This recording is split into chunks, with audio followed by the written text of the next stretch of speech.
Welcome to Zee Telugu news market watch. Last week market అంతా పాజిటివ్లోనే trade అయిపోయింది. ఈ week first day Monday trading కూడా పాజిటివ్గానే స్టార్ట్ అయింది. మార్నింగ్ స్టార్ట్ అవ్వడమే గ్యాప్ అప్తో స్టార్ట్ అయిన మార్కెట్ కంటిన్యూగా అయితే పాజిటివ్లోనే ట్రేడ్ అయిపోయింది. ఓవరాల్గా నిఫ్టీ వచ్చేసి ఒక 23,658 దగ్గర క్లోజ్ అయిపోయింది. 307 పాయింట్స్ అయితే పెరిగింది. అండ్ సెన్సెక్స్ వచ్చేసి 1,078 పాయింట్స్ పెరిగి 77,984 దగ్గర అయితే క్లోజ్ అయిపోయింది. అండ్ బ్యాంక్ నిఫ్టీ వచ్చేసి 1,111 పాయింట్లు పెరిగి 51,704 దగ్గర క్లోజ్ అయిపోయింది. అండ్ మిడ్ క్యాప్ వచ్చేసి అంటే ఇంచుమించు 1.5% పెరిగింది. స్మాల్ క్యాప్ కూడా ఒక 2% దాకా దాదాపు పెరిగింది. మ్యాక్సిమం ఈరోజు చూసుకుంటే అన్ని సెక్టార్లు కూడా పాజిటివ్లోనే ప్లస్లోనే క్లోజ్ అయినాయి. యాక్చువల్గా ఏంది అంటే ఇది బౌన్స్ బ్యాక్ మార్కెట్ బుల్ అనేది స్టార్ట్ అయిపోయిందా, అప్వర్డ్స్ వెళ్ళడానికి బౌన్స్ బ్యాక్ అని చెప్పొచ్చా? మనతోని డిస్కస్ చేయడానికి స్టాక్ మార్కెట్ అనలిస్ట్ శ్రీరామచంద్రమూర్తి గారు ఉన్నారు. Sir good evening. Good evening అండి. సార్ మార్కెట్ చూసుకుంటే మ్యాక్సిమం అన్ని సెక్టార్లు కూడా పాజిటివ్లోనే ట్రేడ్ అయిపోయినాయి. నిఫ్టీ కూడా 2 months హైలోకి రీచ్ అయిపోయింది. అవునండి. అండ్ సెన్సెక్స్ కూడా ఇంచుమించు సైకలాజికల్ ఫిగర్ 78,000 కూడా ట్రేడ్ అయింది. అవునండి. ఓవరాల్గా మార్కెట్ గురించి ఏం చెప్తారు? బుల్ స్టార్ట్ అయిపోయిందని చెప్పొచ్చా? అదే సార్, ఇదంతా జరిగింది జస్ట్ 4-5 రోజుల్లోనే జరిగిపోయింది. 4 నెలల కరెక్షన్ అంతా 4 రోజుల్లో వచ్చేసింది. ఓకే, ఇదే మరి ఇండియన్ మార్కెట్ యొక్క కెపాసిటీ. మేము ఎప్పటి నుంచో చెప్తున్నాం, ఇండియన్ మార్కెట్ కి ఒక సపోర్ట్ ఉంది, కంగారు పడకండి అని. అయితే చాలా మంది అమ్మద్దని కూడా చెప్పాము, ఇది అక్యుములేషన్ టైం అని. సో విత్ గ్యాప్ లేకుండా 4 రోజుల్లోనే నాన్ స్టాప్ గా పెరిగిపోయింది. సో చాలా కంపెనీలు, చాలా స్టాక్స్ అన్ని కూడా దాదాపు 10% నుంచి 15% దాకా రికవరీ వచ్చాయి. సో ఇక్కడ ఏంటంటే సస్టైన్ అవుతుంది. సో ఎప్పుడైనా స్పీడ్ వెళ్ళకపోయినా కానీ ఇక్కడ నుంచి ఏమవుతుందంటే ఇంకా డౌన్ అయ్యే ఛాన్సెస్ కన్నా అప్ ట్రెండ్ అయ్యే ఛాన్సెస్, రేంజ్ లో అప్ ట్రెండ్ అయ్యే ఛాన్సెస్ ఉన్నాయి. ఎందుకంటే ఎఫ్ఐఎస్ ఎక్కువ బయింగ్ చేస్తున్నారు. అలాగే ఉక్రెయిన్ వార్ కూడా ఒక కన్క్లూజన్కి వచ్చే అవకాశాలు కనపడుతున్నాయి. సో ఇవి మేజర్ పాజిటివ్ ఎఫెక్ట్ ఇండియాకి. అలాగే ట్రంప్ టారిఫ్ కూడా కొంచెం రిలాక్సేషన్ అనేది మాట్లాడుతున్నారు. దానికి తోడు ఈ ఏప్రిల్ మన ఇండియాలో వచ్చే ఆర్బీఐ రేట్ కట్ ఛాన్సెస్ కూడా ఉన్నాయి. కాబట్టి ఇవన్నీ కూడా చాలా పాజిటివ్ రిజల్ట్స్, పాజిటివ్ ఉన్నాయి. కాబట్టి మార్కెట్ ఆల్రెడీ దాన్ని ఎఫెక్ట్ చూపిస్తుంది. సార్ ఇప్పుడు చూసుకుంటే యుఎస్ మార్కెట్స్ కూడా వీక్గానే ఉన్నాయి. డాలర్ ఇండెక్స్కు వీక్గానే ఉంది. మన rupee compare to dollar, rupee value కూడా ఈరోజు బలపడింది. 2 months హై. అంటే సడన్గా ఇలా చేంజ్ అవ్వడానికి మెయిన్ కారణం ఏం చెప్తారు? అంటే మన మార్కెట్ పైన మళ్ళీ ఎఫ్ఐలకు నమ్మకం రావడానికి మెయిన్ కారణం ఏమని చెప్పొచ్చు? ఒకటేనండి, బాగా అండర్ వాల్యూకి వచ్చేసింది. కాబట్టి సైకలాజికల్ గా 2 సార్లు రీటెస్ట్ చేసింది. 22,000 నిఫ్టీ, అది బ్రేక్ అవ్వలేదు. సో అక్కడ బాగా స్ట్రాంగ్ సపోర్ట్ కనపడటం ఒకటి అర్థమైంది. రెండోది, ఎప్పుడైతే ఉక్రెయిన్ వార్ తగ్గిందో ఇంటర్నేషనల్ ఎఫెక్ట్స్ అన్ని కూడా నెగిటివ్ గా నుంచి పాజిటివ్ సైడ్ కి వచ్చాయి. సో ఎఫ్ఐఎస్ కూడా మాక్సిమం ఇంకా వేరే ఆప్షన్ లేదు వాళ్ళకి. యుఎస్ బాగా పీక్ వెళ్ళిపోయింది కాబట్టి ఇండియా అండర్ వాల్యూకి వచ్చింది. కాబట్టి ఇమీడియట్ గా ఇది అట్రాక్టివ్ అసెట్ కింద తీసుకున్నారు.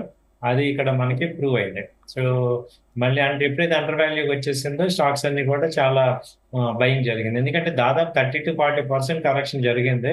సో కాబట్టి ఇట్ ఈస్ వెరీ అట్రాక్టివ్ గా ఉంది మార్కెట్ కి. ఈ అన్ని కంట్రీస్ లో చూసుకున్నా మన ఇండియన్ కంట్రీలో వాల్యుయేషన్ యాడ్ అయ్యేటట్టు ఉంది కాబట్టి ఇక్కడ వచ్చారు. సార్ ఇప్పుడు సెక్టార్ వైజ్ చూసుకుంటే ఓవరాల్గా మ్యాక్సిమం ఈరోజు అయితే అన్నీ పాజిటివ్గానే ట్రేడ్ అయిపోయినాయి. అండ్ బ్యాంక్ సంబంధించిన సెక్టార్లో కొంచెం ఎక్కువ పాజిటివ్లో ట్రేడ్ అయిపోయినాయి. జనరల్గా ఇప్పుడు అబ్జర్వ్ చేయాల్సిన సెక్టార్ సేఫ్ సార్ మన కల్చర్ చేయి. ఇప్పుడు అది ఇంపార్టెంట్ సార్. ఇప్పుడు ఆల్రెడీ పెరిగిన బ్యాంకింగ్ మీద మనం కాన్సన్ట్రేట్ చేయకుండా ఇప్పుడు పొటెన్షియల్ ఉన్న ఐటీ సెక్టర్ బాగా ఇప్పుడు ఇంకా పొటెన్షియల్ ఉంది, స్టార్ట్ అయింది. ఐటీ ఒకటి, ఎఫ్ఎంసీజీ సెక్టర్ ఒకటి చూసుకోండి. అలాగే ఈ ఆటోమొబైల్ సెక్టర్ కూడా చూసుకోండి. ఈ సెక్టర్స్ లో బాగుంది. IT, FMCG, automobile. Sir overall ఇప్పుడు మిడ్ క్యాప్ చూసుకుంటే ఈరోజు 1.1%, స్మాల్ క్యాప్ చూసుకుంటే ఇంచుమించు 1.5% దాకా పెరిగింది ఓవరాల్గా. అంటే ఇప్పుడు మనం mid cap, small cap, large cap ఇప్పుడు దేనిపైన ఎక్కువ కాన్సన్ట్రేట్ చేయాలి?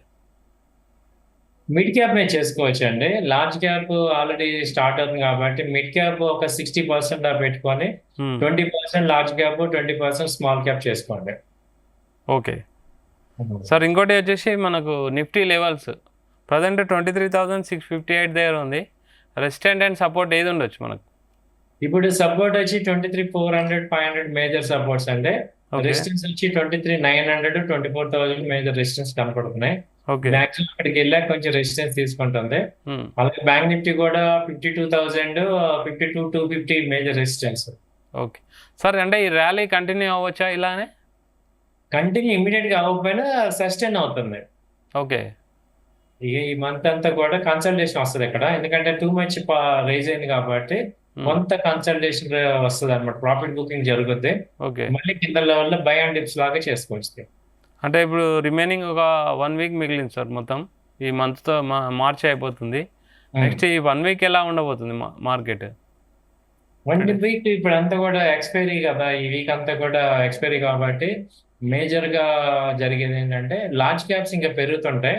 అన్పొటెన్షియల్ స్టాక్స్ ఉన్నాయి, ఏసీసీ కానీ, తర్వాత ఇంకా టీవీఎస్ మోటార్ కానీ, తర్వాత M&M కానీ, ఈ కోల్గేట్ పామాలివ్, హిందుస్థాన్ యూనిలివర్ ఇవన్నీ కూడా రావాలి. అవి ఇప్పుడు సెకండ్ లెగ్ లో పెరగాల్సిన స్టాక్స్ అన్ని కూడా పెరుగుతుంటాయి కాబట్టి వాటిని వాచ్ చేయండి. సార్, ఇవి నిఫ్టీ బ్యాంక్ వస్తే లెవెల్ ఎలా ఉండవచ్చు? నిఫ్టీ బ్యాంక్ వచ్చి ఇప్పుడు 51,800 ఇవాళ అరౌండ్ క్లోజింగ్. మెయిన్ 52,000, 52,250 దగ్గర రెసిస్టెన్స్ బాగా వస్తుంది sir. Okay 52,000, 52,000 first resistance, next 52,250. Okay అక్కడి నుంచి మళ్ళీ రివర్స్ వచ్చి మళ్ళీ 51,500, 51,250, 300 దగ్గర బాగా సపోర్ట్ ఉంది. సార్, ఇప్పుడు ప్రజెంట్ చూసుకుంటే మార్కెట్లో స్ట్రెంత్ ఉన్నట్ట, పాజిటివ్ అయితే వెళ్తుంది. కాకపోతే చాలామంది ఎక్స్పర్ట్స్ ఏం చెప్తున్నారు కానీ పాజిటివ్ ట్రెండ్లో అయితే అవుతుంది కానీ మార్కెట్లో ఇంకా స్ట్రెంత్ రాలేదని ఒక మాట చెప్తున్నారు. ఇవి అన్ని కామన్ గా చెప్పేదే సార్. బట్ చార్ట్స్ చాలా పాజిటివ్ చాలా చూపిస్తున్నాయి. మొత్తం 100 చార్ట్స్ టాప్ కంపెనీస్ లో వీక్లీ చార్ట్స్ గ్రీన్ లో వచ్చాయి. ఓకే సో చాలా స్ట్రాంగ్ ఉంది సార్. ఇప్పుడు మనం మళ్ళీ పోర్ట్ఫోలియోని ఫిల్ చేసుకోవాలనుకుంటే మెయిన్ మనం తీసుకోవాల్సిన జాగ్రత్తలు ఏంటి ప్రజెంట్ ఇన్వెస్టర్లు? నిజంగా ఇది గోల్డెన్ పీరియడ్ అండి. ఓకే కొత్తగా వచ్చే వాళ్ళకి రియల్లీ గోల్డెన్ పీరియడ్. బాగా మంచి పొటెన్షియల్ ఉంది. సో ఇన్వెస్ట్ చేసుకోవచ్చు. లార్జ్ క్యాప్ లో మీరు 60% పెట్టుకోండి పోర్ట్ఫోలియోకి అయితే, లేకపోతే 50%, mid cap 30, small cap 20. Okay 50, 30, 20 sharing ఉండాలి. ఒక సెక్టర్ లో 20% మించి వెళ్ళకూడదు.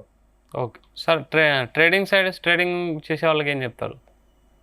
ట్రేడింగ్ చేసే వాళ్ళకి బై సైడ్ ఉండండి, బై అండ్ డిప్ లా చూడండి.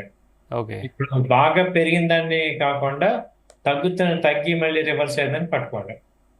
Sir, what about gold? Gold అయితే కొంచెం డౌన్ ట్రెండ్ ఉంది సార్.